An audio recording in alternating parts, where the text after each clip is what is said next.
Sebutkan di sini, nasionalisme Melayu petani bergantung kepada perjuangan yang dibawa oleh 4 orang tokoh yang hebat pada masa itu.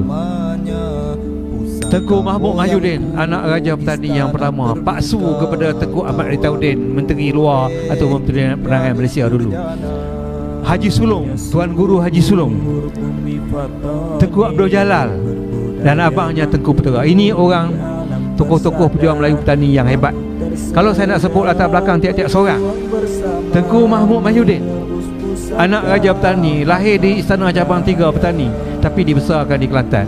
Apabila ayah dia mati, ayah dia mangkat tahun 33, perjuangan petani dah beralih.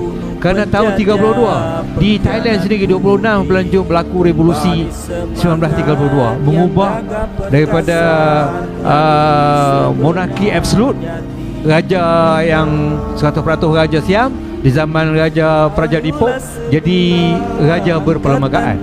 Jadi daripada situ, tahun yang selepas itu, apabila meninggalnya, mangkatnya Raja Petani, perubahan politik Siam pun dah semakin boleh diterima. Dan bila menyambut Kana Rasadon ataupun Parti Rakyat pada masa itu, golongan-golongan kiri yang ada di Bangkok, Fridi Panombiang, Pibun Songgram, Pia Bahol, Pia Manapakong, semua tu. Jadi dah tahun 7 tahun menyambut perubahan tu, Pibun Songkram buat satu perubahan.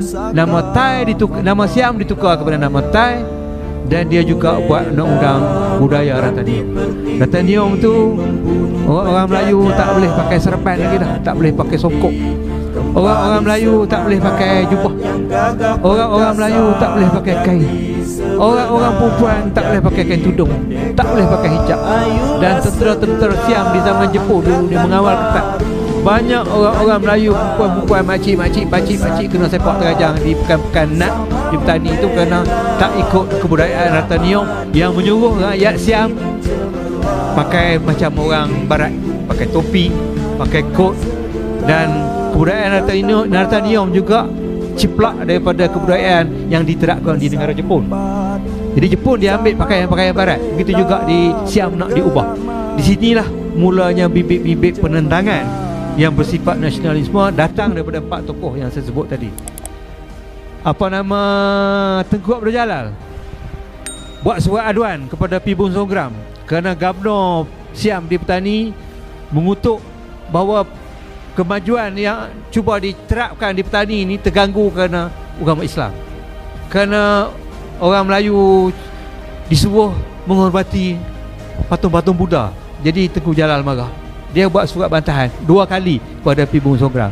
Dan apa nama, kalau saya sebutkan tadi, Tengku Mahmud Mahyudin di Kelantan, dia belum petani. Di Tengku Mahmud dia tak pernah pergi petani. Dia berjuang di Kelantan. Dia adalah tokoh, apabila ayandanya meninggal, dia adalah tokoh pendidikan. Dia orang Melayu the highest rank yang pergi jadi penguasa pendidikan di negeri Kelantan. Orang Melayu di tanah Melayu ni belum ada yang tinggi seperti itu. Dia orang bijak, Tengku Mahmud Mahyudin. Dan pada masa Jepun, dia adalah antara 4 orang Melayu yang menentang Jepun. Dan akhirnya tu bila Jepun kalah, dia naik kereta api daripada Kuala Krai pergi ke Singapura. Kapal yang last dia naik, SS Kuala di Singapura tadi ni, nak lari ke Australia, kena bom dengan kamikaze. Dan Tengku Mahmud Mahyudin disebut kerana daulat Raja Petani, dia bergantung hanya pada sekeping papan, badan dia berlumut, dan akhirnya dia tersadai di Sumatera. Orang ambil dia di Sumatera, bawa pergi ke India. Dia Sarjan Volunteer Forces di Kelantan, balik ke India. Lord Mountbatten Tauliah dia pangkat Major, the highest rank for the Malays, orang Melayu yang pangkat tertinggi. Jenderal Ibrahim Ismail pun baru second lieutenant.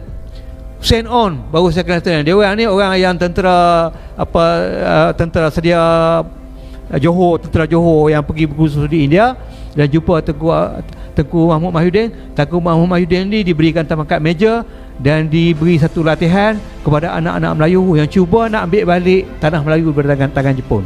Ini jasa Tengku Mahmud Mahyudin. Apabila tamat perang, bulan 9 dia balik ke tanah Melayu. Dia tengok macam mana kesusahan, macam mana perjuangan Muhammad Ali Jinnah di India, macam mana susah payah rakyat di India nak berperang menentang British. Dia rasa aku perlu bantu orang petani yang hanya di seberang Sungai Golok.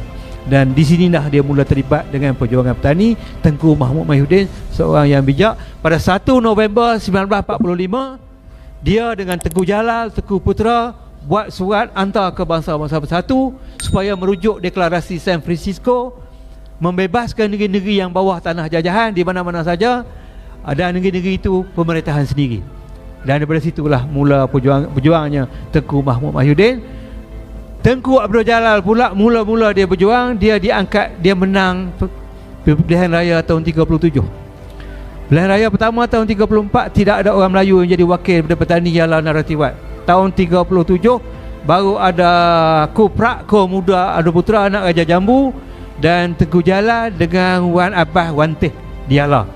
Jadi apabila naik wakil rakyat Melayu ni, barulah Tengku Jalal bersuara di parlimen, barulah ada suara-suara bantahan perdebatan yang begini. Tapi Tengku Jalal kata, Nathan senyir ni mu kalau duk balah dengan demo dalam parlimen bakok, tak ada menang demo, duk kata demo juga menang.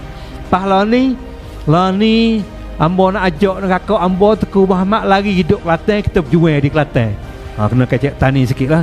Tadi dia kecek Malaysia tadi, okay. Jadi apa nama, jadi dia jadikan Kelantan ni sebagai pengkalan atau landasan bersama-sama dengan Tengku Mahmud Mahyudin. Tengku Jalal, Tengku Mahmud Mahyudin mula-mula dia tubuh South Siam Committee. Belum ada gempa lagi. Haji Sulong tak lari. Haji Sulong dia seorang pengasas kepada madrasah di Tanjung Ru, di kampung dia, anak Ru. Jadi dia dengan sistem pendidikan dia jadikan masjid surau sebagai landasan untuk kempen nak mengangkat balik berjuang tentang petani. Dia duduk di petani.